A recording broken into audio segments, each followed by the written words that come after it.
Toz kitrelerimiz 3 farklı boyutta bulunur. 25 ml, 140 ml ve 1 litre.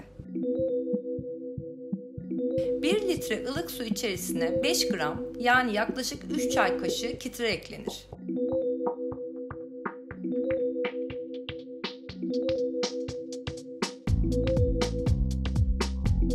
Ilık suya ilave edilen kitre sürekli karıştırılarak ebru kitresi hazırlanır. Karıştırma süresi 20 dakikadan az olmamalıdır. Kullanılmadan önce mutlaka 24 saat dinlendirilmelidir.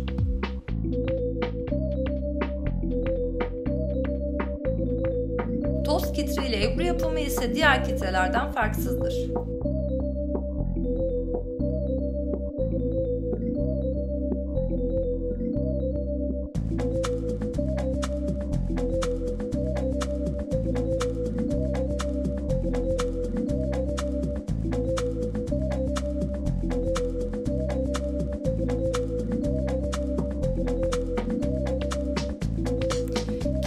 Hava kabarcığı olmaması için yavaşça yüzeye koymamız gerekiyor. Kağıdı koyduktan sonra teknenin kenarı silinmeli.